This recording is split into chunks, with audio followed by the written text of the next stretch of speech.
Sobre nuestro expositor del día de hoy, don Felipe Le Calenier, les comentamos que es docente e investigador de la Facultad de Medicina de la Universidad de Santiago, doctor en Psicología, Universidad Autónoma de Madrid, España, magíster en Epistemología y Filosofía de las Ciencias, Universidad de Chile, diplomado en Etología y Primatología, Universidad Autónoma de Madrid, especialización en investigación e intervención en apego infantil en Londres, entrenamiento en evaluación del apego infantil, Universidad de Minnesota y Universidad de Harvard, entrenamiento en intervención de trauma complejo del Hospital de San Francisco, past president de la Red Iberoamericana de Apego, psicólogo clínico y supervisor acreditado, 40 artículos en revistas científicas, 20 capítulos de libros y 12 manuales de intervención a nivel nacional e internacional ya publicados. Asesor experto del Ministerio de Salud, Ministerio del Desarrollo Social, Integra, Junji y Senado de la República. Asesor experto de la Ley de Educación Emocional. Creador del modelo de intervención AMAR. Autor de 6 libros. Con ustedes, don Felipe Le Calenier.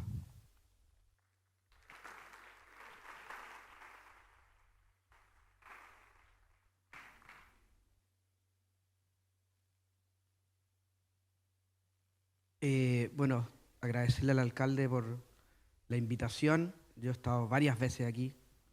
Este año es mi segunda, el año pasado estuve 2 veces también, así que ya es, creo que la comuna a la que más he visitado en los últimos 2 años, 2, 3 años. Me quiero tomar un poco las palabras del alcalde y decir algo antes de empezar empezar la clase, como se podría decir, y es que hay gente que plantea que la crisis de salud mental se parece a la crisis del calentamiento global. ¿En qué sentido? De que tenemos una crisis tan fuerte que al igual que en calentamiento global ya está difícil la cosa para poder superarla. ¿Me entiendes? Es decir, hemos provocado niveles de estrés completamente desorbitantes en los niños, pero como el calentamiento global ya, como ha pasado tanto tiempo, va a ser bien difícil poder revertir estos niveles de estrés y problemas de salud mental que están ocurriendo en los niños.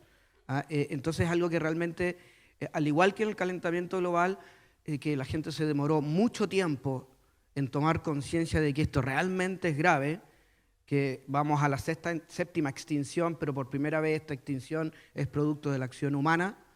La crisis de salud mental a nivel mundial tiene las características como muy parecidas.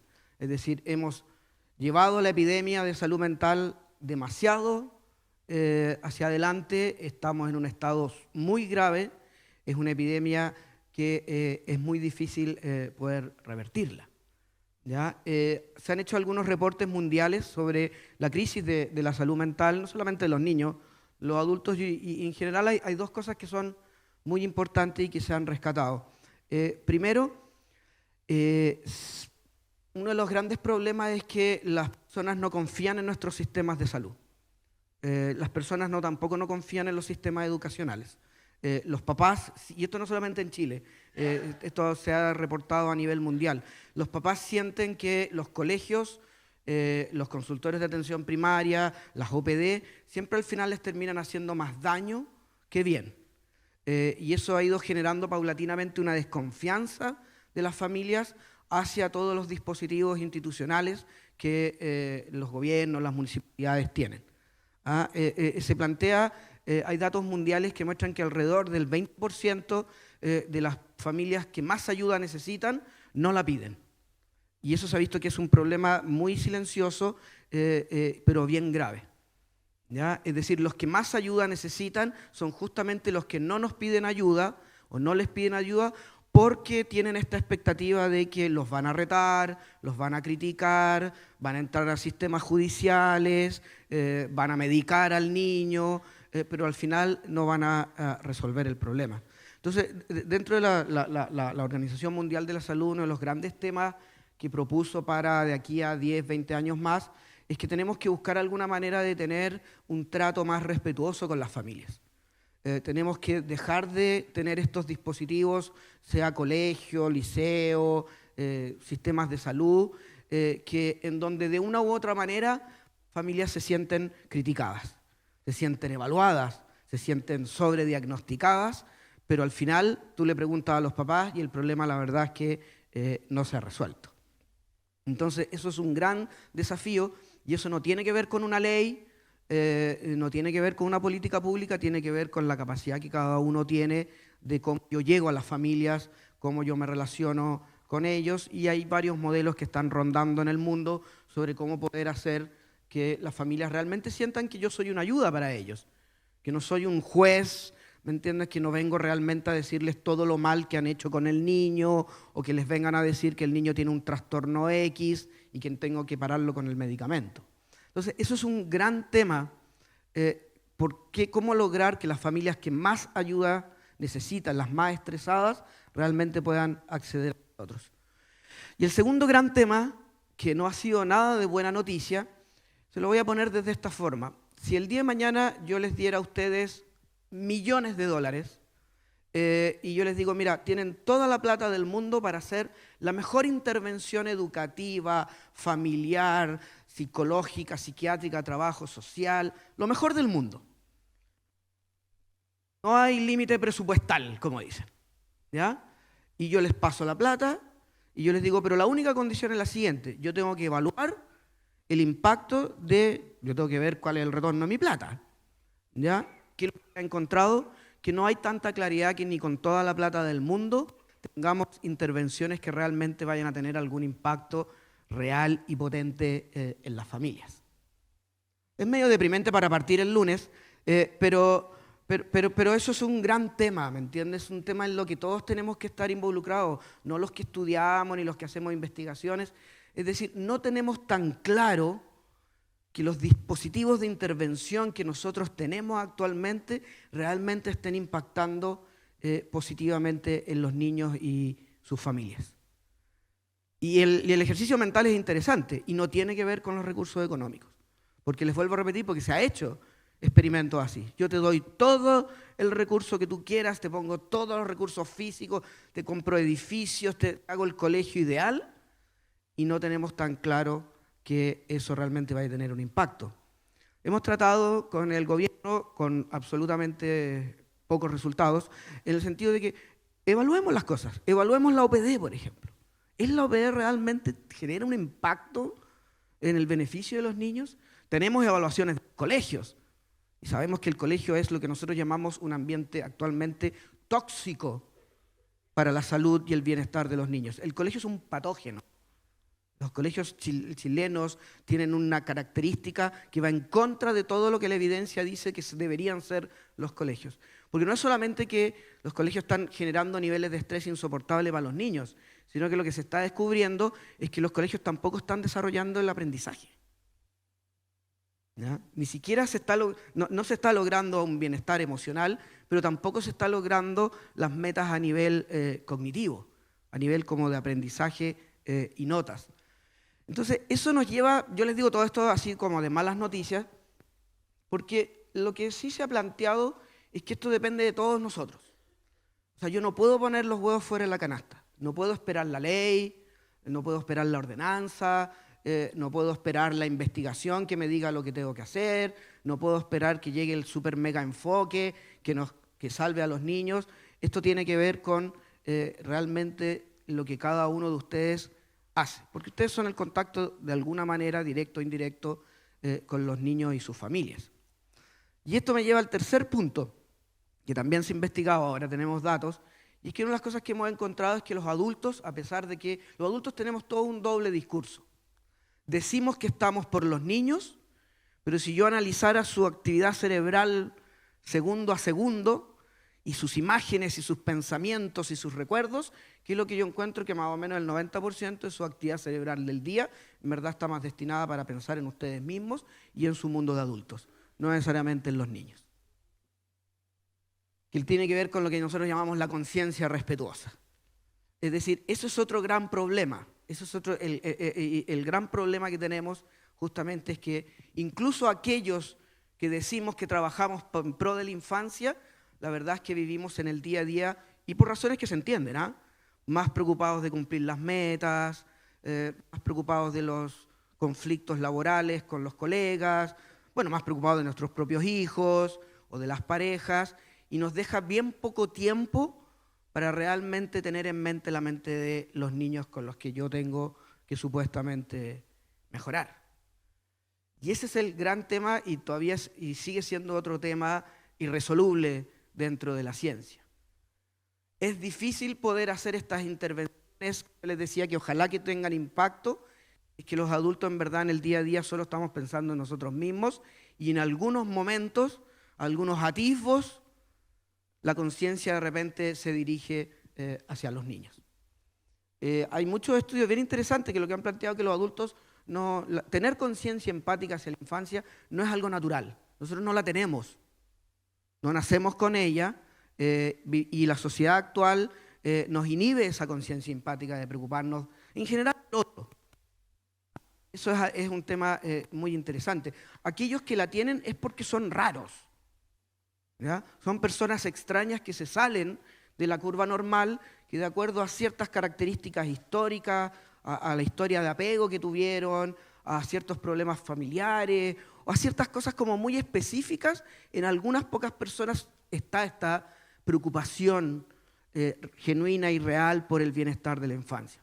Pero en la mayoría de los adultos, la conciencia empática en la infancia no está puesta. No está puesta, me alarma el dato de que 8.000 papás digan, no, yo no estoy para participar en actividades extraprogramáticas con mis hijos, ¿me entiendes? Eso es algo que, bueno, yo soy medio idealista, me parece muy potente el dato. Me gustaría averiguar por qué, si es que entendieron el ítem. Pero vamos a asumir que lo entendieron, y si lo entendieron, no creo que el 100% no lo haya entendido. O sea, ya descarto a 1.000 y tengo 7.000, y sería interesante ver, bueno, qué les pasa a esos papás. Porque no son papás malos, ¿me entiendes? No son papás negligentes, ningún papá es malo. Pero algo está pasando en las condiciones de vida de ellos, y esto es algo que vamos a ver después más en la tarde, que ya no tienen energía para pensar en sus hijos. En la tarde vamos a ver un tema bien interesante, que es esto que llamamos mentalización. Una de las cosas que se ha investigado, que es bien interesante, y es que mientras más estresado tú estás, menos empático eres. ¿Ya? Que es como obvio, pero ya se encontró, ahora todo si no se encuentra en el cerebro, no existe. ¿Ya? Ahora se encontró en el cerebro. Las personas que tienen más niveles de cortisol y de estrés en su cuerpo y en su cerebro, más ciegos son a las emociones de los otros. Ahora, lo que se ha descubierto, que es muy potente, es que la primera ceguera que uno tiene al otro es con sus hijos y con sus parejas. ¿Entiendes?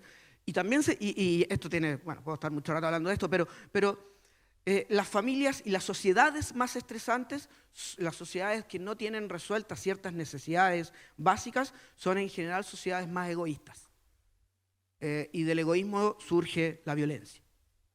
Porque en la violencia tú tratas al otro no como una persona, tú lo asaltas y tú no estás pensando que tú estás provocando un daño en el otro. Esa capacidad cerebral se apaga y el otro es como un objeto. Entonces tú no estás pensando, tú estás pensando en tus propias necesidades. Yo robo para comer. Me da lo mismo si maté al otro, o si le dejé a una familia sin papá o sin mamá. Pero eso tiene que ver también con el contexto estresante en el que vivimos. Mientras más estrés tengan en su trabajo, mientras más estrés tengan en Quilpué o en Chile, menos empático uno es. ¿Ya? Entonces eso pone también un desafío muy interesante para las intervenciones. ¿Cómo yo activo una capacidad de que el papá se ponga en el lugar de sus hijos, que los cuide mejor, que no les pegue, que no los abuse, que quiera jugar en actividades extraprogramáticas con ellos, pero en una condición en donde ellos, esta incapacidad de ponerse en el lugar de ellos tiene un sentido? Cuando uno vive en ambientes estresantes, uno no tiene el lujo de ponerse en el lugar del otro. Uno solo piensa en sobrevivir uno mismo, incluso a expensas de nuestros propios hijos. Y también de los propios alumnos, que es el caso de los docentes. Entonces, eso genera varias discusiones bien interesantes, que todo va, y hay gente que realmente que nos quebramos la cabeza sobre cómo encontrar el tratamiento efectivo, qué tiene ese tratamiento, qué hay que hacer con las familias para que realmente cuiden mejor a sus hijos, qué hay que hacer con los docentes para que traten mejor a los niños, que nadie sabe pero el trato del docente hacia el alumno explica el 80% de las notas que ese niño va a tener en ese año, en ese curso, con ese profesor. Hay estudios amplios que muestran de que cuando un docente se engancha negativamente con un alumno y le tiene mala, hay un 90% de probabilidades que ese alumno le va a ir pésimo en ese ramo con ese profesor. Controlando que el niño sea inteligente, que tenga buena memoria, que lea en la casa, que haga las tareas, controlando que el profesor haya estudiado en Harvard, que tenga unas metodologías de aprendizaje absolutamente geniales. Controlando todas esas variables, si el docente se engancha negativamente, se estresa con el alumno, ese alumno está condenado a que no solamente le va a ir mal ese año con ese docente, sino que ese ramo lo va a odiar para toda la vida. Entonces, eso es algo que es bien interesante. Entonces, lo que vamos a hacer hoy día, que a mí me pidieron, son dos cosas. Uno, me dijeron, hay que actualizar temas de infancia. A mí me pareció genial. Así que vamos a tener como una clase de posgrado hoy día, bien aburrida, ¿ya? Bien densa. De repente les voy a mostrar unos videos para que se relajen nomás, pero no quiero que se relajen. Vamos a tener, yo decidí, voy a hacer una clase que yo le hago a los alumnos de doctorado, ¿ya? Entonces, para que veamos cómo nos vamos a hablar sobre qué sabemos actualmente de la infancia, ¿ya? Ahora no va a ser tan aburrida, ¿ah? Porque voy a ir dándoles muchos temas actuales. Es difícil poder integrar lo que sabemos de los niños. Piensen que en el apego, solamente en el apego se han publicado 18.000 investigaciones. Anda a leerte esas 18.000 investigaciones. Solo en el tema de salud mental infantil se han publicado alrededor de 60.000 estudios en los últimos 20 años. Entonces, es tanta la información que tenemos que ya es difícil poder decir yo estoy actualizado en desarrollo infantil. Pero yo voy a hacer un intento de una integración de qué es lo que sabemos del desarrollo infantil, ¿ya? Y eso es lo que vamos a hacer en la mañana, quizás no, con un poco una patita en la tarde. Y lo otro que me pidieron es que habláramos un poco de intervención, y específicamente de los niveles de intervención, esto que llaman niveles universales, selectivos, indicados. Pero yo no les voy a hacer una clase teórica sobre los niveles de intervención. Les voy a mostrar en concreto cómo, por ejemplo, que voy a ponerlo como ejemplo, que es un modelo que yo tengo, cómo poder trabajar el bullying y el ciberbullying en los modelos de intervención. Me dijeron que ustedes tenían que salir en la tarde entendiendo los niveles de intervención, ¿ya? Entonces se los voy a tener que hacer de la manera lo más práctica posible, pero después yo quiero que podamos conversar que si yo les doy este modelo, por ejemplo, que es un ejemplo del bullying, cómo yo hago un modelo de niveles de intervención para el trauma, que es un gran tema mundial que en Chile todavía no ha llegado, pero ya va a llegar, ¿ya? O para el abuso sexual, o para la adicción de las drogas y el alcohol, ¿me entiendes? Hay mucho que se puede hacer. Entonces yo les voy a dar como la estructura para que ustedes después se queden como pensando cómo armamos diferentes tipos de intervenciones.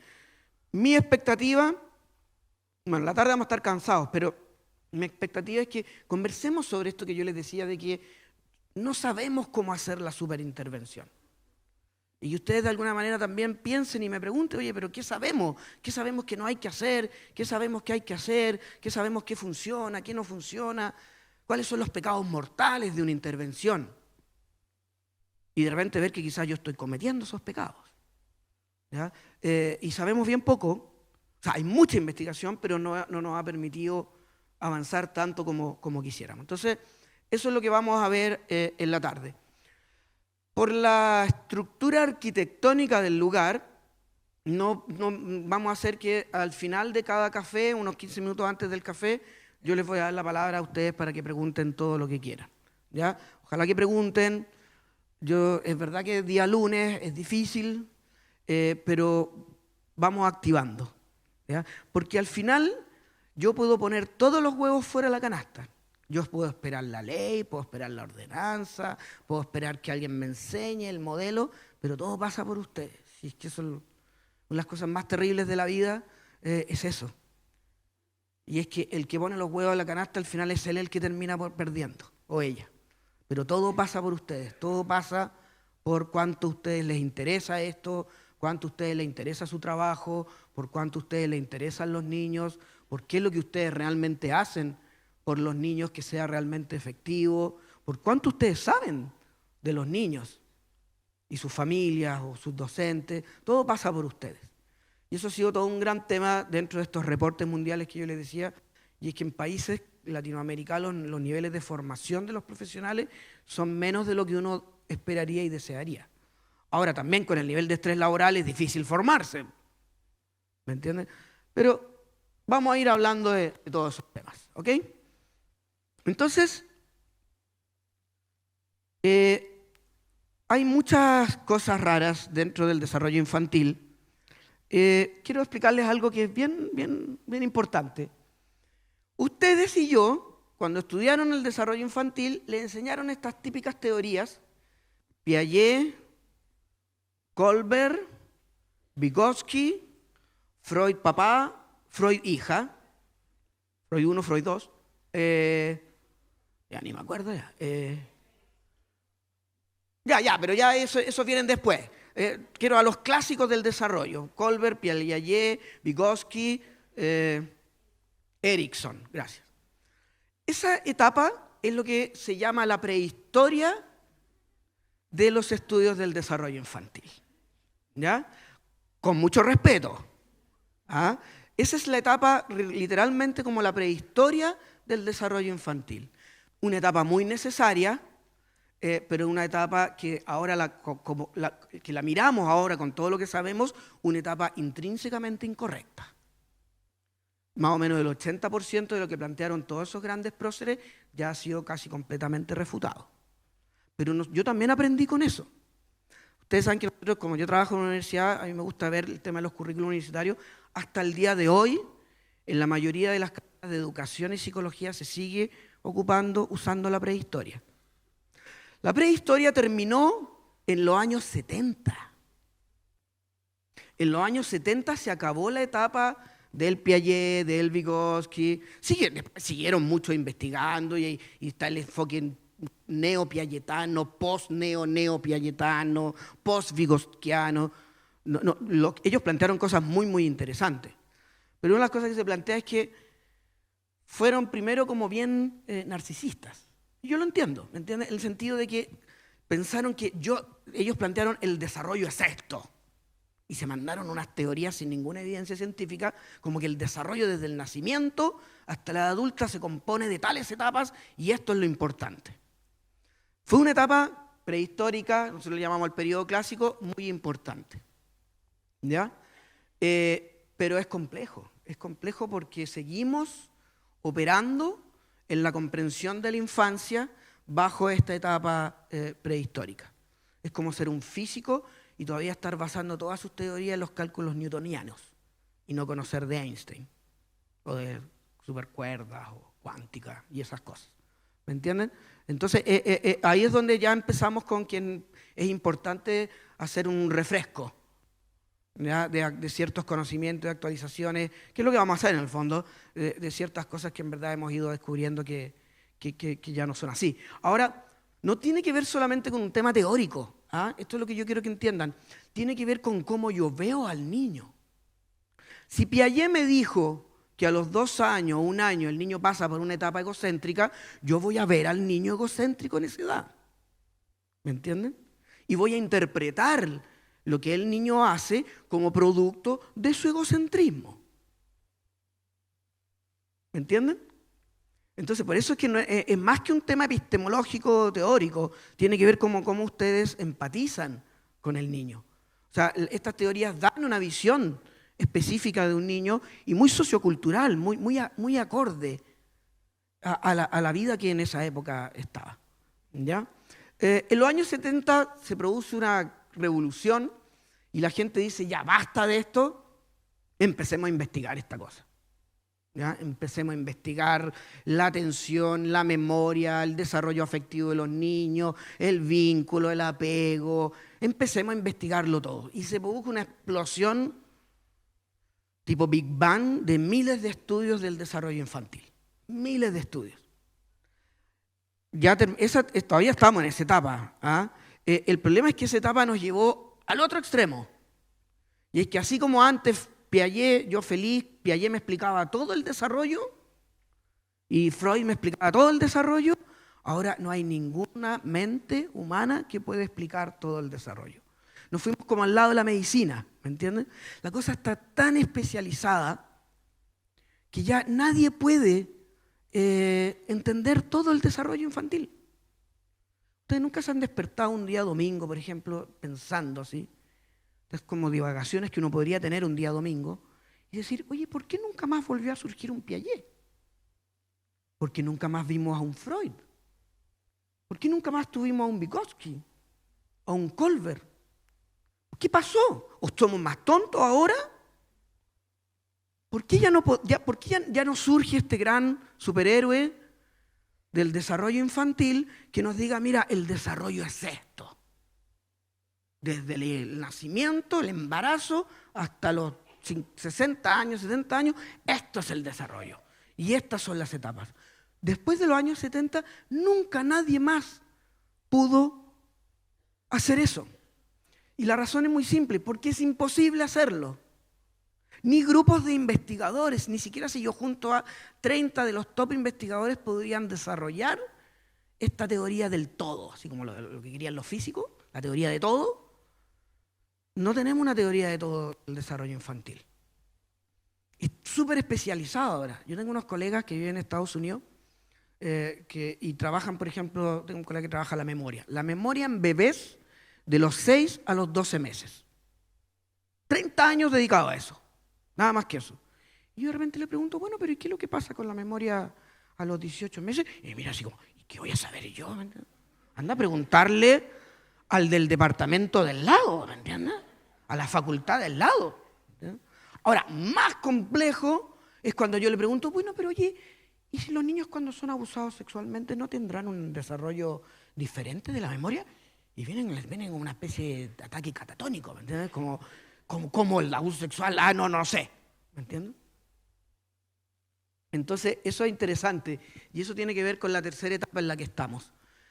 De empezar a entender, hay un concepto que se llama WEIRD, W-E-I-R-D. WEIRD es las siglas es bien interesante eso. Weird significa raro en inglés. Cuando le dice el niño es weird, es como freak, raro, ¿me entiendes? Pero weird, ¿qué es lo que significa? Significa que el 90%, hay gente que plantea que el 98%, yo no me quiero ir tanto al extremo, el 90% de todos los estudios en psicología y psiquiatría son weird. ¿Qué significa que son weird? Vienen de poblaciones occidentales, estudiantes de psiquiatría o psicología, niños de familias acomodadas, de nivel socioeconómico medio, medio alto, todos de sociedades industrializadas. Es decir, todo ese conocimiento, incluso el que yo les voy a mostrar, viene de los weird, que no representan más del 5% del mundo. Y eso ha generado toda una revolución, que es la tercera, y es, empecemos a estudiar el desarrollo en verdad. Empecemos a estudiar qué pasa en Chile, que no puedo ocupar los criterios piagetanos gringos para evaluar el desarrollo cognitivo en Chile. Quedamos todos tontos, según dicen algunos estudios. ¿Me entienden? Entonces, empecemos a estudiar cada cultura de manera específica, pero el otro que tiene esta tercera etapa, que es muy interesante, empecemos a estudiar qué pasa cuando el desarrollo se desvía de la norma. A mí me gusta mucho el tema del trauma. Yo he estudiado harto el tema del trauma, tengo algunos estudios de trauma, y empezamos a hacer estudios de trauma con los niños del Sename. Y yo iba y tuve la oportunidad de poder recibir una formación breve allá en Estados Unidos con un centro de investigación de trauma súper importante. Y yo llevaba mis videos de los niños del Sename para que los analizáramos. Y esta investigadora súper capa, empezábamos a ver los videos con su equipo y ellos nos decían, nosotros cuando hablamos de trauma no hablamos de eso. ¿Me entienden? Yo digo, pero ¿cómo? ¿No es trauma complejo esto? Nosotros no tenemos esos casos, ¿me entienden? Esto parece que es otro nivel de trauma complejo. Me acuerdo una vez una colega me dijo, tú vas a tener que volver a Chile y ustedes van a tener que inventar una teoría chilena del trauma. Porque los libros, cuando hablan de trauma complejo, no están hablando de estas cosas extremas. Es impensable para un investigador clínico que un niño lleve 3 años institucionalizado. Yo tengo un colega que es experto en institucionalización temprana de otro país y me dice, esto hay que volver a reescribir toda la teoría de la institucionalización temprana con sus casos porque estos casos no existen en muchos de otros países. ¿Cómo sobrevive un niño que ha pasado los primeros 3, 4 años de vida institucionalizado? Eso es como, ya no es un humano, ¿me entiendes? ¿Cómo se entiende eso? ¿Cómo organiza su cerebro? ¿Cómo organiza los vínculos que nunca tuvo? Entonces, eso es lo interesante de esta tercera etapa. Mirar la realidad local, estudiemos a los niños chilenos, comparémoslos con otros países, pero también mirar los extremos de la curva, ¿ya? Y cuando empezamos a mirar los extremos de la curva, llegamos a una conclusión bien deprimente, y es que nosotros entendemos bien poco del desarrollo infantil. Cuando yo tengo un niño del Sename y me dice, mira, lo que pasa es que el niño se está portando súper mal, es como disruptivo y hace pataletas, eso es lo mínimo que está pasando en ese niño.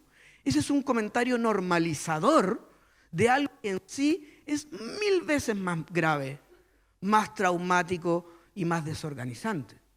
Entonces tenemos esta tarea de salir de la prehistoria y ya por lo menos empezar a este periodo intermedio, y nos podemos saltar este periodo y vamos al tiro al tercer periodo. Y entendamos a los niños de Quilpué, entendamos a los papás de Quilpué. No puede ser que 8.000 niños digan, 8.000 adultos digan que no les interesa tener juegos como extraprogramáticos al aire libre con sus hijos. No es una crítica a ellos, todo el contrario. Hay que entender entonces qué pasa con ese nivel de estrés, ¿ya? Entonces, vamos a ver, yo les voy a mostrar como un modelito, vamos a ir desde el embarazo y vamos a terminar como a los 4 o 5 años de vida yo les voy a hacer un resumen de los principales como lo que llaman programas de investigación, ¿ya? Yo me las di de Narciso y voy a tratar de hacer integración, pero a la chilena, así como bien más o menos nomás, ¿ya? Me voy a saltar 500 millones de estudios y van a haber otras cosas que no voy a poder considerar, porque tampoco no tenemos tiempo para eso, ¿ya? Los investigadores del desarrollo actual plantean que en verdad un niño ya tiene casi todo desarrollado a los 6 años, ¿ya? O sea, a los 6 años como que ya el niño desarrolló todo lo que necesita para vivir en este mundo social complejo humano. Y la única hay una reorganización cortical entre los 8 y los 14 años, que es la adolescencia, que no es que el niño se convierte en otro, se produce interesante a nivel cerebral, específicamente en la corteza prefrontal y frontal. Y hay ciertos cambios después, las crisis de los 30, de los 40, no sé si la habrán vivido. Si no, prepárense, ármense de valor, porque no llega a los 40 años, ¿me entienden? Puede llegar a los 39 y terminar a los 45, ¿ah? O sea, dependiendo de cada uno. Pero a lo que yo voy es que durante los primeros 6 años ya como que el niño tiene el kit necesario para vivir en sociedad, ¿ya? O sea, ustedes tienen que entender que hace siglos nosotros vivíamos hasta los 30, 35 años, ¿me entiendes? Entonces a los 6 años tú eras como un adulto actual de 25, 30 años, ¿ya? Esto que llaman ahora el fenómeno del embarazo adolescente como un factor de riesgo, hace varios siglos y en la época de los cazadores-recolectores, las mamás eran todas adolescentes, porque ya a los 25 años ya se acababa la vida, ¿me entiendes? Si es que llegabas a los 25. Entonces, eso también ha obligado a replantear muchas cosas. Entonces vamos a hablar un poco de este desarrollo, pero antes quiero ponerlos en contexto. Quiero ponerle un contexto que es muy importante. Quiero poner lo que un investigador de hace muchos años, uno de estos prehistóricos muy geniales, planteó lo que llamaban como los organizadores del desarrollo, ¿ya? Hay un organizador del desarrollo que se los necesito explicar. Es como un motor, como la regla de la organización. Yo siempre lo tengo que explicar, pero es muy importante porque me llama la atención que la gente no se dé cuenta. Los que han estado conmigo ya no lo han escuchado, de que uno de los grandes temas es que nosotros tenemos el tamaño cerebral es muy grande, tenemos la cabeza muy grande. De hecho, la proporción de nuestro tamaño cerebral con nuestro cuerpo es muy grande, ¿ya? Es un costo mantener esta cosa acá arriba, ¿ya? De hecho, un costo para el corazón.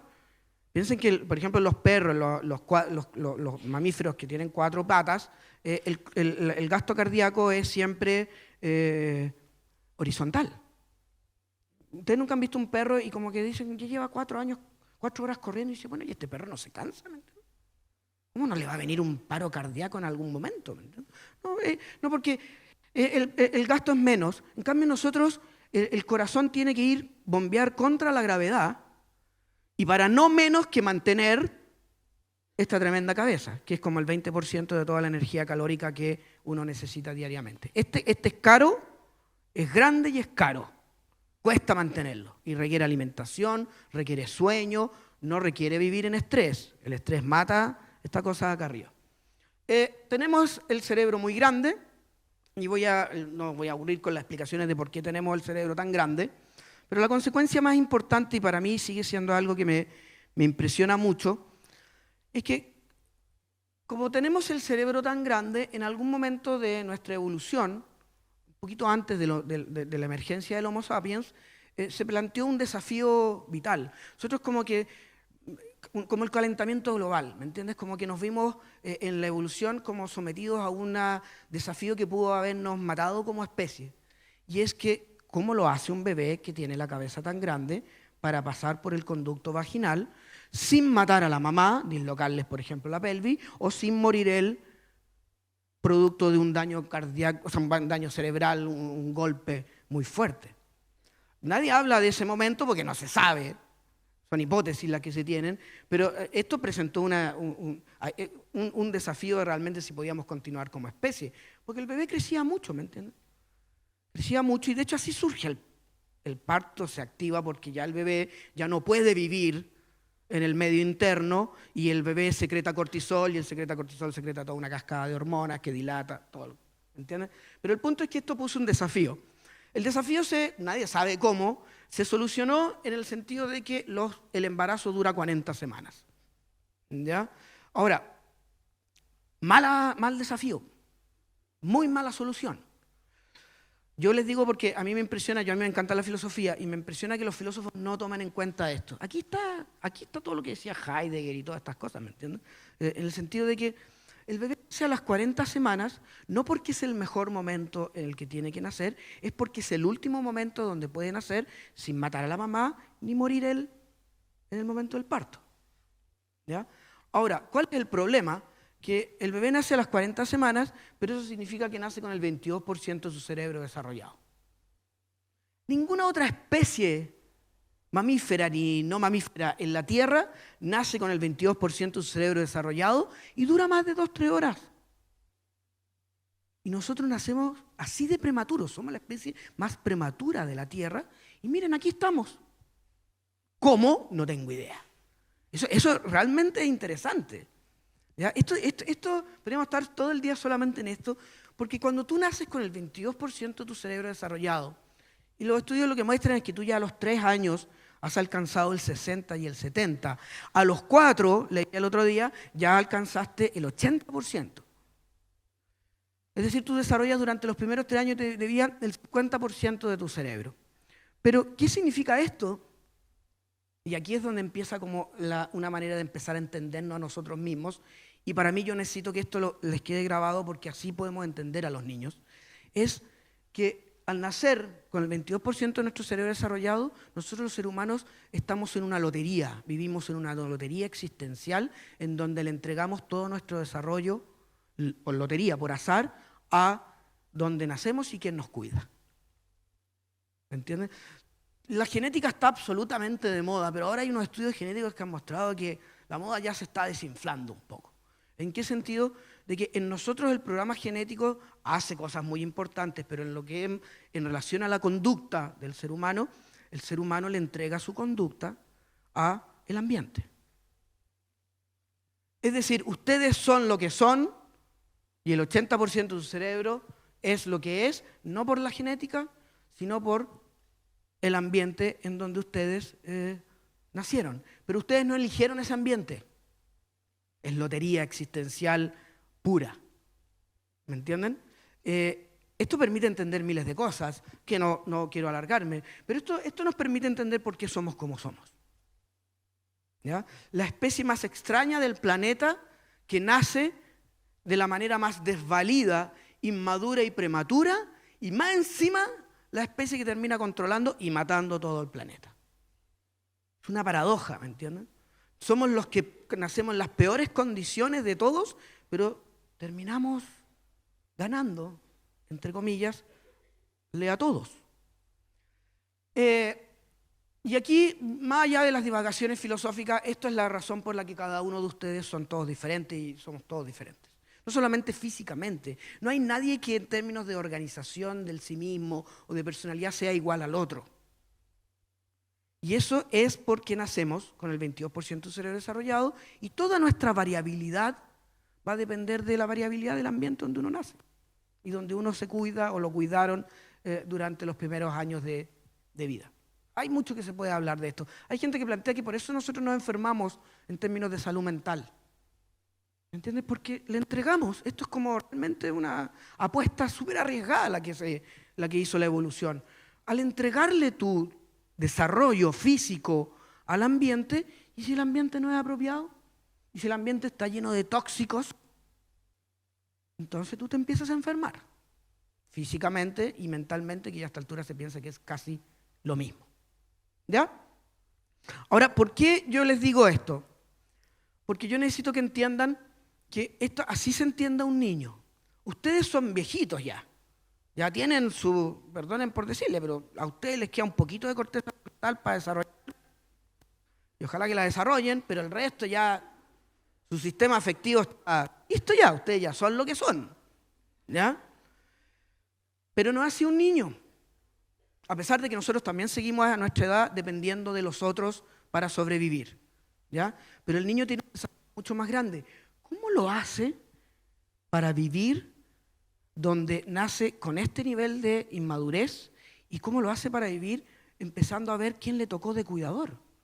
¿Cómo salió en el sorteo de la vida humana? ¿Me entienden? Y va a ser un poco abstracto esto, pero eso es lo que yo necesito que ustedes entiendan para partir. Que casi todo lo que un niño hace es para asegurarse de que ciertas personas, que les vamos a llamar cuidadores, figuras de apego, lo cuiden y sobrevivan. ¿Me entienden? Por eso Piaget estaba en otra estratosfera, ¿me entienden? Al niño no le interesa saber que si yo tengo dos vasos y uno es gordito y el otro flaquito, ¿me entiende? ¿Cuál tiene más volumen? Eso no es relevante para un niño para sobrevivir. Ahora, el niño para sobrevivir necesita tener un mecanismo súper sofisticado para saber quiénes son ustedes.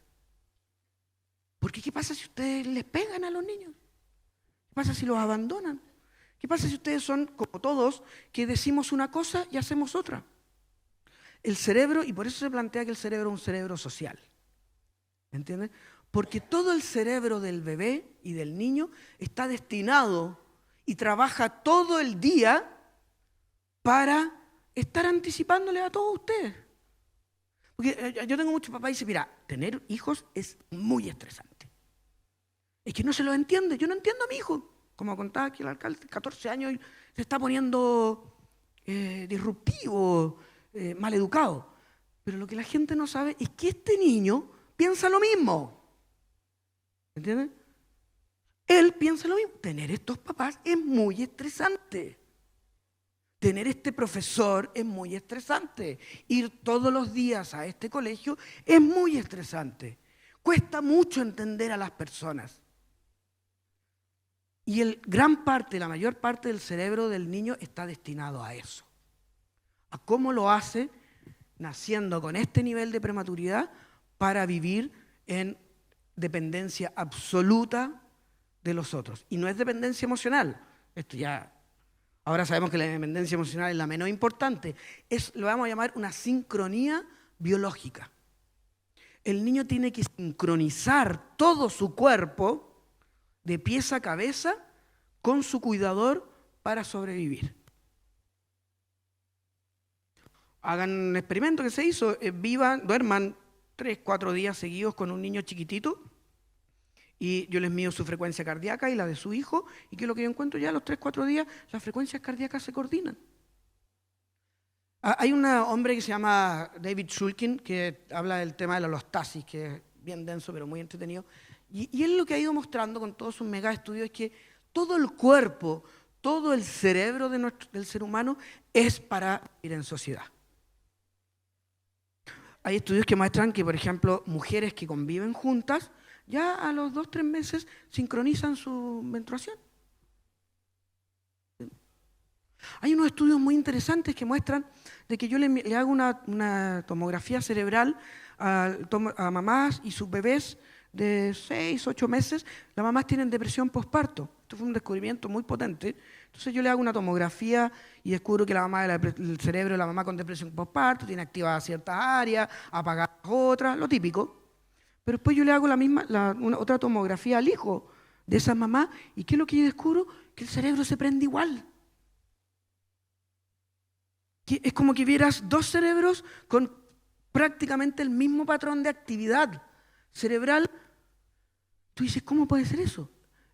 El bebé necesita sincronizar toda su homeostasis con el otro para poder vivir. Es una apuesta muy arriesgada, pero es lo que hay. El bebé no puede elegir, no, sabes que esta señora está muy deprimida. ¿Puedo pedir familia de acogida? ¿Me pueden adoptar? No puede hacer eso, ¿me entiendes? Y entonces tiene que empezar a reorganizar todo su cuerpo, todo su sistema inmunológico, su sistema cerebral, el sistema nervioso entérico, toda la digestión, todo para sobrevivir con este otro que me tocó como cuidador o con este otro que me tocó como educadora de párvulo o como docente. ¿Me entienden o no? Entonces yo necesito que entiendan eso del niño, porque es fácil caer en esta cosa de que es que los niños necesitan educación. Bueno, yo les puedo decir que de acuerdo a los datos, si los niños necesitan educación chilena, no lo estamos queriendo mucho, no les estamos deseando muy bien, ¿ya? No, eso es una visión adultizada, ¿me entienden?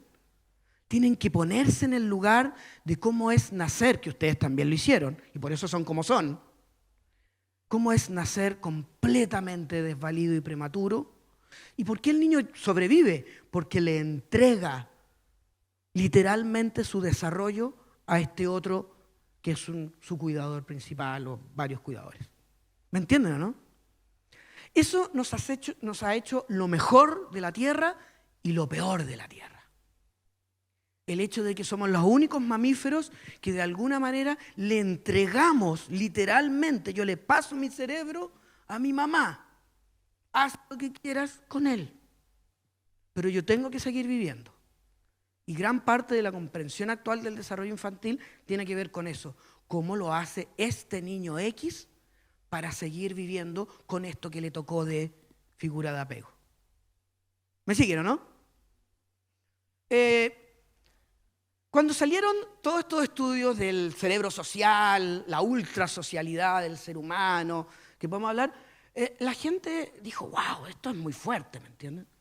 Una de las razones por las que existe el Chile Crece Contigo, a mi entender, la razón, es porque durante los 3 primeros años de vida tú desarrollas todo el 50% de tu cerebro. Todo lo que hagas durante los 3 primeros años de vida no es determinante, pero es muy importante. Sienta como lo que llamamos una línea base, como un patrón general de lo que va a pasar después. ¿Ya? Les muestro esto porque yo creo que todos conocen a esta altura este estudio. Este es un tipo que se llama Bruce Perry.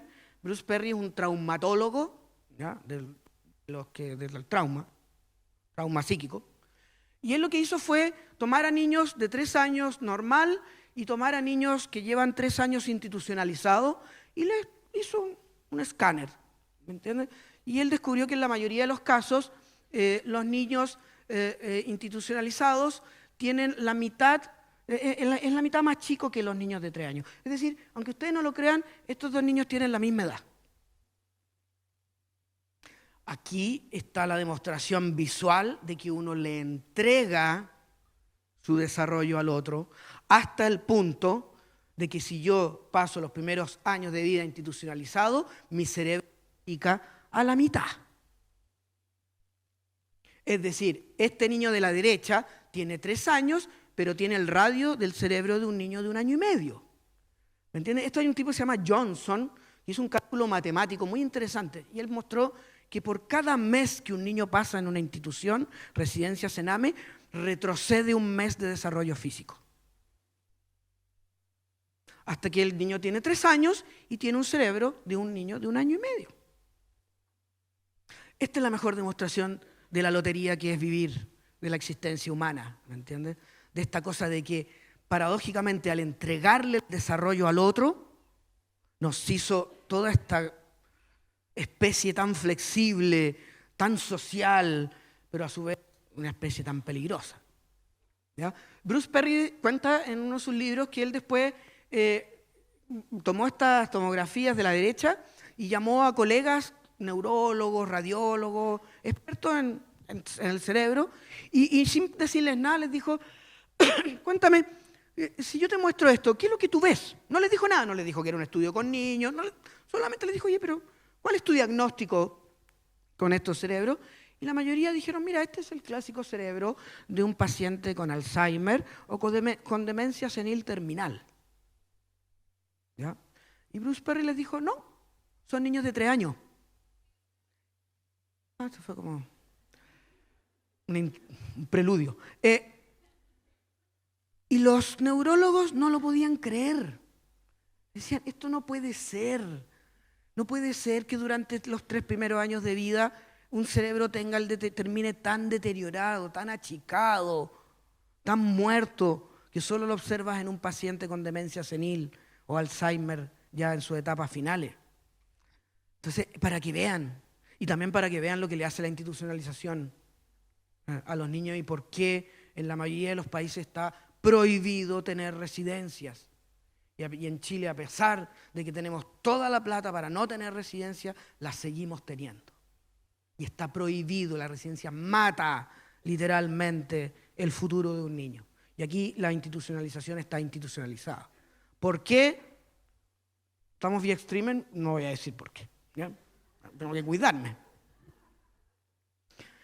Pero el punto a que voy es que cuando empezaron a salir todos estos estudios, y aquí va otro tema importante, la gente dijo, entonces si los 3 primeros años de vida son importantes, ¿qué es lo que hay que hacer? Estimulemos. ¿Ah? ¿Y qué significaba estimular? Hay que darle mucho estímulo al niño. Y ahí surgió la moda de los Baby Einstein, Baby Mozart, de los juguetes Fisher-Price. Yo también cometí ese error. Hay unos juguetes Fisher-Price que son como unos andadores, que eso ya es malo, ¿me entienden? Pero el punto es que te permite liberar la culpa, porque el manual te dice que si tú dejas al niño en el juguete, mira, en la parte de acá el niño desarrolla su sentido matemático. Si se cambia para este lado, el niño ya desarrolla la creatividad y la música. Y después si en este lado desarrolla la percepción de los colores, entonces es como una especie como de universidad, ¿entiendes? Móvil. Y más encima el papá está feliz porque lo tiene ahí y aprendiendo. Es un colegio. Es literalmente un colegio. Es la razón por la que se crearon los colegios en la sociedad moderna. Un lugar donde ir a dejar a los niños, sin que los papás nos sintamos con culpa, pero bajo la ideología de que no, tú no es que te estés separando de ellos porque eres mal papá. La educación es un bien. Él necesita educarse. De hecho, hay una cosa que se llama negligencia educacional. Llevar al colegio es causal de negligencia. A mí me parece que es todo el contrario. ¿Ya? Entonces la gente entendió esta idea de la estimulación. En Chile están las salas de estimulación. El Chile crece. ¿Cuál es la idea básica de la estimulación? Que tú mientras más estímulos le das a un niño, más desarrollado, más como que empieza a crecer su cerebro. ¿Me entiendes? Entonces está esta idea que si tú a un niño tú le lees harto durante el primer año, el niño va a ser un Shakespeare. ¿Me entiendes? Si tú a un niño tú le cantas todo el rato, el niño va a tener habilidad emocional. Si tú a un niño lo estás masajeando todo el rato, más allá que queda más flaco, ¿me entiendes? Pero, ¿me entiendes? La idea de la estimulación es esta idea errónea de que más es mejor. ¿Me entiendes? Que mientras más estímulo yo le doy a un niño, más yo estoy estimulando el cerebro. ¿Se entiende esa idea, no? Mala idea.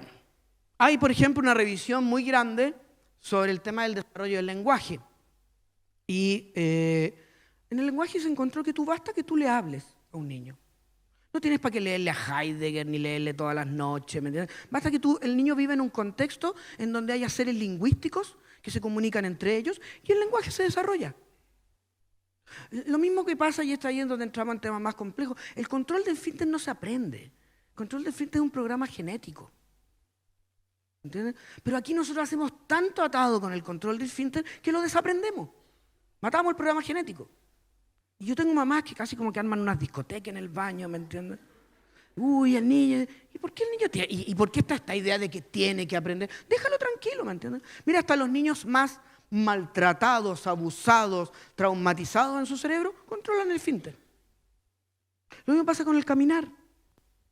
Caminar también es otro programa genético que solo necesita un cierto ambiente de espacio. Pero nosotros ahí entramos en esta cosa adulta ideológica.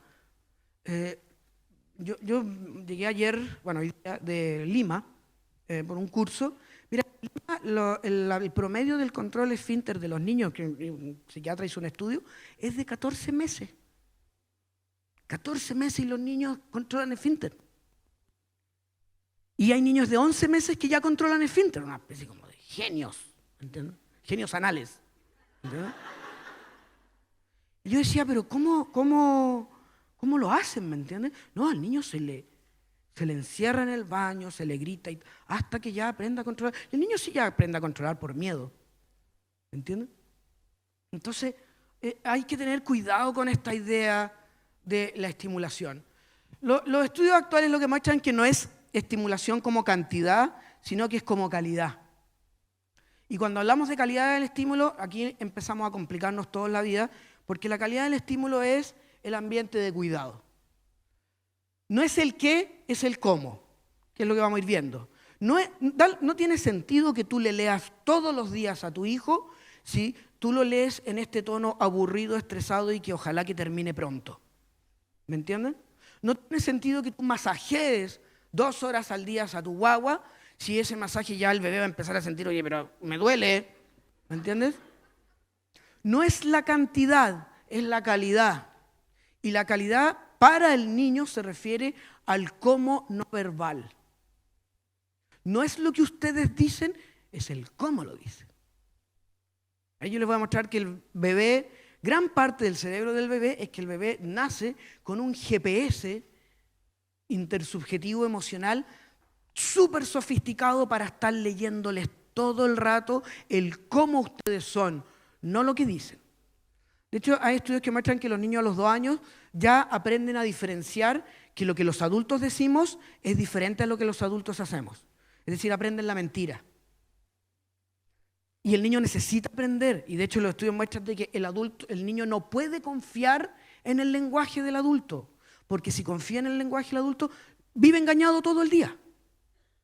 El niño tiene que tener un sistema evolutivo más sofisticado para ver quién es el otro. Y ese no está basado en la comprensión del lenguaje, está basado en la lectura de la cara, la mirada, el tono de voz, la actitud corporal, la dirección de la mirada. Y eso ha cambiado de alguna manera todo el tema de la crianza.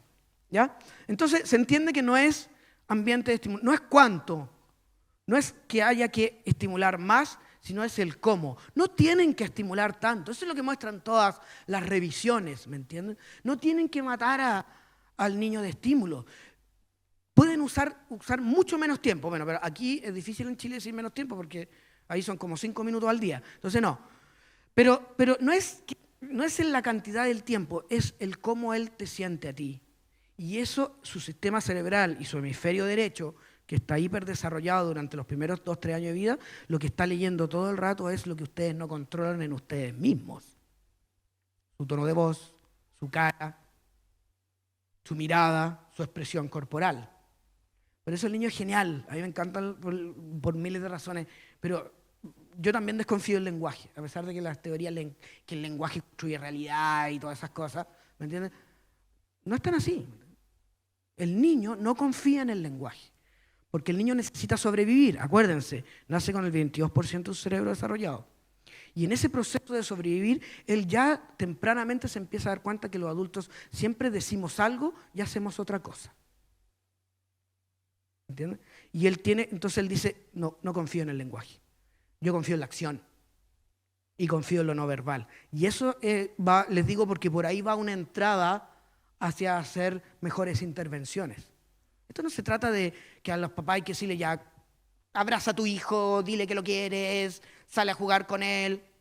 No, eso no tiene sentido si el papá está como, ya vamos, me dijeron de la municipalidad que teníamos que salir, hay una ordenanza. ¿Entiendes?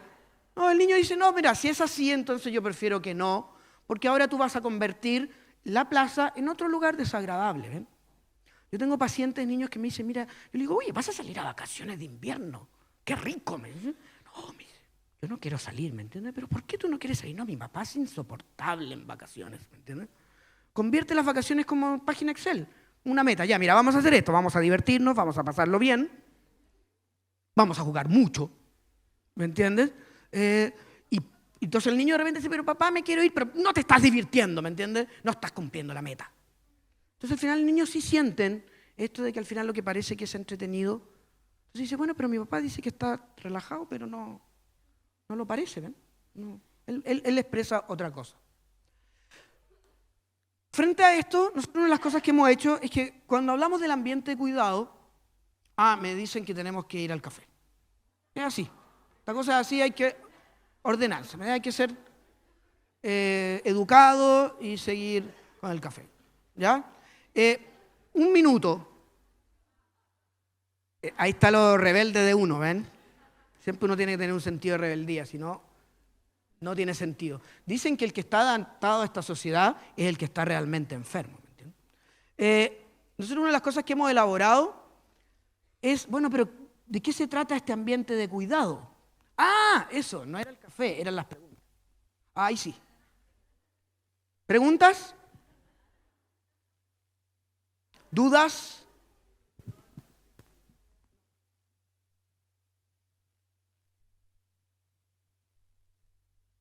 ¿Dudas? ¿Qué se tengo que pasar? ¿Allá hay una pregunta? Sí, allá también.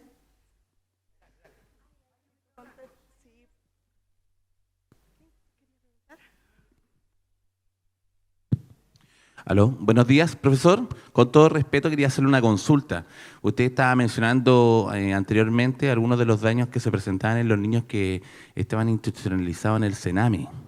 Existen muchos factores por los cuales los niños llegan ahí, pero ¿usted reconoce en la historia de Chile algún hecho importante por el cual existan tantos niños en esa condición? ¿En la condición de institucionalización o en el por qué llegaron a la institución? En la condición de la institucionalización. Wow, me pones en un aprieto. Mira, los que trabajamos el tema de la institucionalización no entendemos mucho por qué. Porque tenemos todos los recursos económicos para poder hacer un buen sistema de familias de acogida. El sistema de familias de acogida chileno, y aquí me van a odiar más, pero ya no me odian tanto, que una más no importa. Aquí le llaman familias de acogida especializada, pero las familias de acogida en Chile no están especializadas. Hay que especializarlas. En otras partes del mundo las familias de acogida hacen casi un diplomado de un año de esos temas. Entonces, ¿por qué si tenemos toda la plata para tener un buen sistema de familias de acogida? Porque seguimos teniendo residencia. Mira, yo no quiero meterme en eso. Para mí, creemos, no soy el único, que a veces obedece a un tema más económico, ¿me entiendes?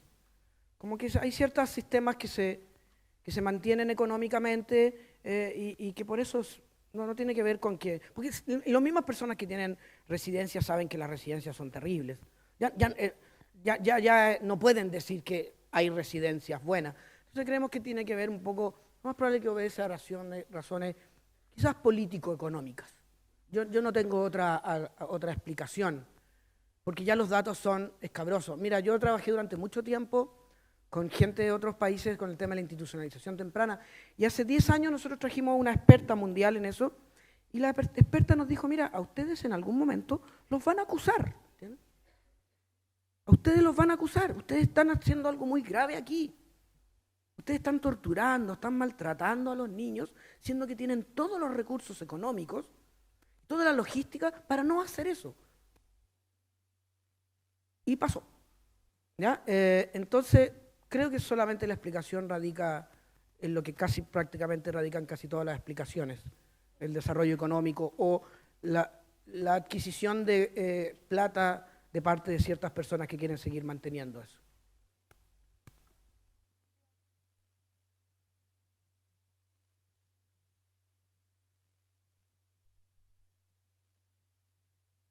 Tienen que hacer preguntas, está obligado. A mí me dijeron que si no hay como una evaluación después.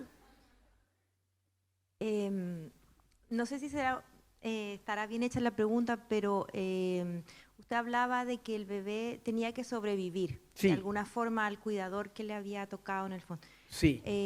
¿Esta forma de sobrevivir tiene clasificaciones? ¿Existen maneras de...? Mira, hay miles. El psicólogo es el maestro de las clasificaciones, ¿ya? Y el psiquiatra peor. ¿Ah? No tratemos de clasificar, porque cada niño va a encontrar su propia forma de sobrevivir, ¿ya? Y qué es lo que hemos trabajado, tenemos un modelo que quiere ir en contra de las clasificaciones, pero lo que yo quiero que ustedes entiendan es lo siguiente, porque lo que nosotros necesitamos entender es por qué un niño hace lo que hace. ¿Por qué este niño muerde a los compañeros? ¿Me entiendes? ¿Por qué este otro niño es tan oposicionista y hace todo lo opuesto a lo que los papás le dicen? ¿Por qué este niño tiene 12 años y ya se quiere suicidar? Nosotros necesitamos entender, y eso es lo que gran parte de las teorías psicológicas les falta, por qué un niño hace lo que hace. Desde el punto de vista de lo que nosotros trabajamos, un niño hace lo que hace no porque está psicopatológico, sino porque eso que hace, lo hace porque le permite seguir viviendo. Y por más que a un observador externo eso que hace le parece escabroso, patológico, desadaptado, mal educado, manipulador, la realidad es que si lo hace, justamente lo hace porque es lo que tiene que hacer para seguir viviendo en el contexto de cuidado en el que vive. Entonces, por eso nosotros tenemos un enfoque absolutamente antipatologizante, que no le ha hecho nada de bien. Tenemos miles de datos que muestran de que el enfoque patológico ha hecho más daño que bien. Entonces, eso es lo que sería genial que pudiéramos llegar a entender, ¿me entiendes? Entender la conducta del otro, y eso para nosotros es una comprensión realmente respetuosa. Porque yo tengo una crítica con la crianza respetuosa, que yo creo que no es tan respetuosa.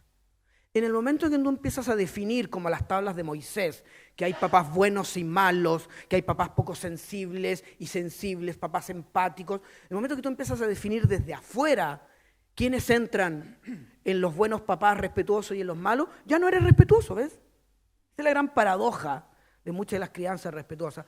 Aquí lo que se trata de entender es cómo es que eso que él hace, lo hace porque le permite seguir viviendo en el vínculo con los demás. Yo ya no caigo en psicopatología.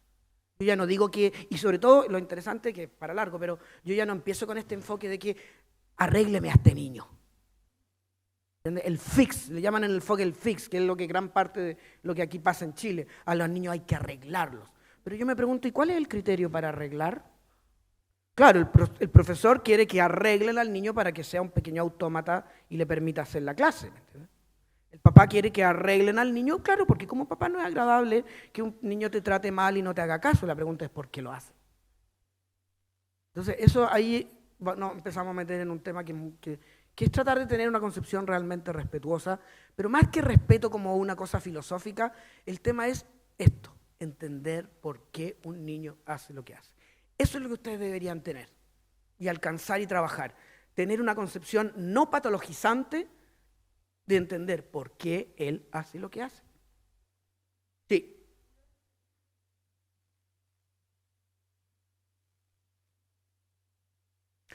Sí, mira, esto sigue vía streaming, ¿cierto?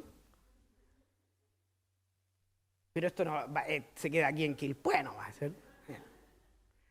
Mira, voy a tocarte un tema que bueno que me lo preguntes. Nosotros trabajamos para los niños, ¿cierto? Todos ustedes en algún momento, porque yo también lo he hecho, tenemos que hacernos la pregunta, ¿yo realmente trabajo para los niños o yo trabajo para la sociedad? En este mundo, me encantaría que viviéramos en un mundo en donde trabajar para la sociedad significa trabajar por el bienestar de los niños. Pero tenemos miles de datos, hasta sobre la frecuencia cardíaca tenemos, datos que muestran de que en este mundo moderno la sociedad está en contra del bienestar de los niños. Entonces, más allá, y te puedo decir, pero yo necesito primero que te hagas la siguiente pregunta, porque yo necesito saber cuál es tu postura ética frente a esto. ¿Tú trabajas para el colegio o trabajas para el niño?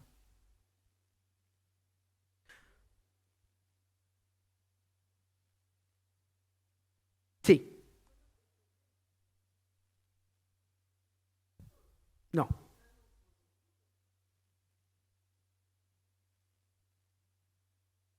¿Qué lo que es, perdón? ¿Qué? Sí.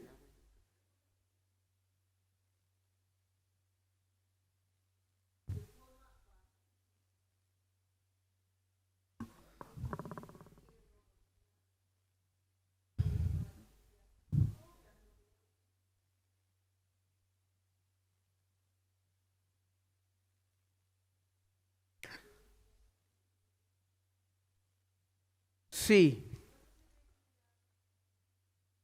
Sí. Mira, en la tarde vamos a ver una forma como ya, como lo que muestran los estudios de para dónde va a ser un verdadero programa, ya te lo pongo, de la prevención o del fomento de la conducta pacífica, ¿ya?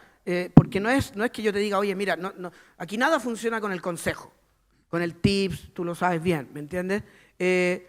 Entonces, un tema que es importante entenderlo. Mira, hay estudios que muestran de que es imposible que un niño no se estrese cuando está en una sala de más de 20 niños. ¿Me entiendes? Entonces, vuelvo a la misma pregunta. ¿Por qué tenemos salas de 30 niños? Nadie aprende en una sala de 30 niños. Es un tema casi de hacinamiento. El hacinamiento es una de las cosas que provoca es frustración y agresión. Hay estudios con ratas, estudios con humanos, estudios con todo. ¿Me entiendes? Entonces, ahí es donde yo te vuelvo a poner en este desafío, que yo soy más idealista, ¿me entiendes? Yo no quiero mantener el sistema. Entonces la pregunta es ¿por qué tenemos estas condiciones que casi como que agredir parece ser como una respuesta adaptativa frente a todas estas condiciones inhumanas? Sí. Daniela, hola, Felipe, sí. Gracias. Mira, estaba pensando en la pregunta que tú tienes planteada en la diapositiva que está puesta. Sí. Y pensaba en ese paradigma que tú planteas y que me rompe a mí el paradigma al entender que la visión que hay hoy día de los establecimientos educacionales es negativa, es patógena. Entonces, ¿por qué la humanidad a lo largo de la historia se ha planteado algún sistema de socialización, de educación estatal, familiar, o de preceptores, pero de alguna forma tiene que haber una forma de generar los estímulos? Sí. Entonces, a esa pregunta que está puesta yo le agregaría en la escuela. Entonces, ¿cuáles son los factores que organizan el desarrollo del niño en la escuela? ¿Cuáles son esos? Y si sabemos cuáles son, ¿por qué no se hace? Es la misma pregunta como ¿por qué seguimos teniendo institucionalización sabiendo que... Qué buena pregunta. Voy a tratar de ser muy breve. Mira, si tú analizas la historia de la educación moderna, porque nosotros somos seres de aprendizaje. Nosotros vivimos en una sociedad muy compleja. Piensa, los chimpancés a los 14 años ya son adultos. El chimpancé solo necesita 14 años para aprender todas las capacidades que necesita para aprender para vivir en el mundo de chimpancé. Nosotros necesitamos como 20 años de aprendizaje, ¿me entiendes? Y más encima quedamos como medio ahí nomás, ¿ya? Entonces la pregunta es, sí somos seres de aprendizaje, pero un aprendizaje para la vida, no un aprendizaje para la academia. Y eso es una discusión muy importante. Pero quiero ir rápidamente a un tema. ¿Por qué surge esta educación moderna? Esta educación con niños de 30 niños en sala, de las 8 de la mañana hasta las 7 de la tarde. Y todos los estudios historiográficos dicen que la educación moderna surge después de la segunda revolución industrial, porque yo ya no me sirve solo que un papá vaya a trabajar. Yo necesito duplicar la mano de obra y necesito que la mamá también vaya a trabajar. Pero eso presenta una interrogante, ¿dónde dejo a los niños? Ahora, y aquí viene la genialidad de la educación moderna. ¿Cómo yo elaboro un sistema en donde un papá pueda, o una mamá, separarse sin culpa de sus hijos, tenerlo todo el día afuera, pero sin que la mamá se sienta culpable, porque tiene que trabajar bien? Gente, cuando está deprimido no trabaja bien. Y ahí es donde yo convierto la educación en un bien imprescindible para la vida humana. Entonces tiene un discurso genial. A mí, yo cada vez que lo pienso lo encuentro más genial. Yo, por un lado, puedo llevar al niño todo el día lejos de los papás, pero lo estoy haciendo no por el bien de la economía, lo estoy haciendo por el bien del niño. ¿Me entienden? La educación es un bien que el niño necesita para estar adaptado a esta sociedad. Pero aquí viene el segundo aspecto más exquisitamente perverso, y es que ustedes nunca se han llamado atención que la educación se parece mucho al mundo laboral. Los horarios. Los niños trabajan lo mismo que nosotros. Ustedes trabajan por meta, los niños trabajan por notas. Las notas explican el 60 y tantos, 70 y tantos % de toda la educación chilena, CIMSE. ¿Ya? Entonces ahí está el segundo aspecto exquisitamente perverso, y es que con eso yo no solamente estoy logrando liberar la mano de obra, de productividad de papá y mamá, sino que más encima yo estoy preparando tempranamente al niño para la vida laboral, para que aguante esta existencia en donde yo tenga que despertarme a las 7, 6:30 de la mañana, de lunes a viernes, tenga que trabajar todo el día, tenga que trabajar por metas, pero tiene que pasar lo siguiente: no tengo que dudar de eso. ¿Alguien no se ha despertado todavía? ¿No? ¿Me entienden? Eso es lo genial, porque ¿qué pasa si el día de mañana ustedes tienen todos en grupo en Quilpué una crisis existencial y dicen, no quiero esta vida para mí, no quiero estar despertándome todo el día a la hora, no quiero estar pensando todo el día en el fin de semana, no quiero sentir que si me dejan salir a las 4 de la tarde es como el mejor día de mi vida, ¿me entienden? No quiero estar todo el rato pensando que tengo 3 semanas o 2 semanas de vacaciones y tengo que tener la meta de ser feliz y relajarme en eso. Entonces, para eso, para que no pase eso, a ustedes no tienen que llamarles la atención esta vida moderna que nosotros vivimos. Y para eso el mejor sistema es que yo tengo que empezarla a los 3 años. Entonces, genial. Pero cuando yo empiezo a mirar todos los estudios, y tenemos miles a nivel del mundo, yo encuentro que hay algo que no calza en esta educación, porque no le genera ni bienestar al niño, ni tampoco le genera capacidades de aprendizaje. Voy al tiro, mira, te voy a dar un ejemplo. Hay un estudio muy importante que lo que se hizo fue analizar a gente realmente exitosa en la adultez. Tomaron a tipos como Steve Jobs, Einstein, pero también, ¿qué es lo que llamaron una persona exitosa? Una persona que es libre en su trabajo, que está feliz con lo que hace, que tiene un buen pasar económico y que es reconocido por lo que hace. Y les evaluaron las notas a esas personas. ¿Y qué es lo que encontraron? Que las notas en la etapa preescolar, todas las notas, no predicen más del 10 al 14% del éxito laboral que tú vas a tener en tu vida adulta. Pero entonces, ¿cómo puede ser que el CIMSE explique el 70% de la educación? ¿Me entiendes? Ahí es donde hay cosas que no... El puzzle no se puede como empezar a armar. Hola. Bueno, mi pregunta apunta hacia algo a lo mejor un poco más esperanzador. Pensando en estos niños institucionalizados, por ejemplo, que no tuvieron todas las condiciones necesarias para desarrollar cerebros sanos. Sí. O incluso no tan extremo, nuestros propios hijos, a los cuales, estando en este sistema, lamentablemente, como yo misma me he tenido que hacer el ejercicio constantemente de decir, es lo que hay, es la sociedad en la que estamos, Sí. y tienen que ir al colegio, y el verlos 4 o 5 horas al día, tratar de compensar con todas las otras cosas que hay que hacer y entregarles lo mejor posible. ¿Existe algo que apunte hacia lo reparador de Sí. todas estas carencias? ¿Tenemos alguna esperanza de poder, Mira, en el caso de los extremos, estos niños que no tuvieron estas opciones, o en el caso de los otros niños que están también institucionalizados en los colegios y llegan a la casa a un sistema sí. también estresante? Mira, yo sé que parece como que yo quiero presentar todo este panorama negro, sombrío y depresivo, pero a mí lo único que me interesa es tu pregunta, ¿mes? Yo no quiero andar buscando dolor en los niños, son los resultados los que de repente, yo he hecho miles de estudios, llevamos 7 estudios multiculturales y Chile aparece en primer lugar en todo. Yo no ando buscando esos datos, ¿entiendes? Pero obviamente el objetivo de uno es justamente entonces qué es lo que se puede hacer. Y mira, es interesante, pero sí sabemos lo que se puede hacer. Sabemos cómo tener una súper buena educación. Sabemos qué hacer con los niños del Sename. Lo sabemos incluso gracias justamente a los estudios del cerebro. La pregunta es que, ¿por qué no podemos tener una institucionalidad que permita eso?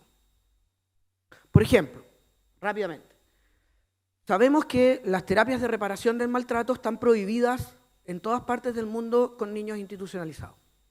Sabemos que no tiene, ni siquiera es un saludo a la bandera, ¿entiendes? Ni un efecto. Y lo más probable es que con niños con trauma el efecto es más iatrogénico. Ver a una persona cada 2 semanas, 1 hora, a pesar de que el psicólogo, la dupla, crea que igual el niño jugó, pintó, no es relevante. ¿Me entiendes? Entonces, ¿por qué lo hacemos? Sabemos que está puesto en un libro que salió hace un par de años de trauma. ¿Cuál es la condición básica para hacer cualquier tipo de intervención de trauma en un niño? Que tiene que tener por lo menos una figura de apego mínimamente estable. No se puede hacer psicoterapia con niños en residencia. Entonces, ¿por qué lo hace? Entonces, a lo que yo quiero decirte es que sí sabemos lo que hay que hacer. Y tenemos en Chile los recursos económicos para hacerlo. La pregunta que todos tenemos que empezar a hacernos es ¿por qué no se hace? Un primer aspecto, y con eso te respondo bien básico, es que la gente cuando dice que está en pro de la infancia, no lo está. Mira, te voy a dar un último dato. Piénsalo de esta forma. La educación es para los niños, ¿cierto? Ellos son el objeto de la educación, ¿cierto? Mi pregunta es, si la educación es para los niños, entonces ¿por qué la carrera docente no tiene ni un ramo destinado a entender cómo es el desarrollo de los niños? ¿No les parece como extraño? Es como que yo soy un cardiólogo, pero nadie me enseña cómo funciona el corazón. ¿Me entienden? Entonces, ahí es donde uno piensa estas cosas, como dice que hay algo que... Yo no quiero entrar en teorías conspirativas, ¿eh? Pero como que tú ves que la cosa no calza, ¿ves? Como dice, bueno, pero si el objetivo del docente es que el niño aprenda, ¿no tiene que conocer al sistema niño para saber qué es lo que él necesita para aprender? Pero no hay ni un electivo en la carrera docente de pregrado ni de posgrado en donde al docente se le enseñe quién es un niño. Entonces yo entiendo a un docente cuando de repente llega y te dice, es que yo no entiendo a los niños de hoy. No entiendo que un niño sea agresivo, no entiendo que un niño me diga grosería a mí, falta de respeto absoluto. En mi época no se faltaba el respeto a los adultos. ¿Entienden? Es que ahí está el punto, uno le dice, que tú tienes que entender qué es ser un niño. Si no, no es posible ningún tipo de aprendizaje. Es como tratar de arreglar un computador sin saber cómo funcionan los computadores. Entonces uno empieza, no, es que hay que apretar el return, aprieta el escape, no, apágalo y vuelve a aprender. Eso hacemos nosotros, ¿me entienden? Como no entendemos cómo funciona el sistema, damos palos de ciegos. Entonces es un aspecto, por ejemplo, tenemos que enseñarle a los docentes qué es ser un niño. Todas estas cosas que vamos a ver. Entonces, sí sabemos lo que hay que hacer. Nuestro problema no es la falta de teoría ni la falta de estrategias de intervención. Nuestro problema es la institucionalidad que rodea las sociedades, que parece que muchas de ellas van justamente en contra de eso que sabemos que hay que hacer. Entonces ahí nuevamente nos surge la pregunta, ¿entonces por qué se hace? No por los niños. Tenemos que ir al café. Ahora sí.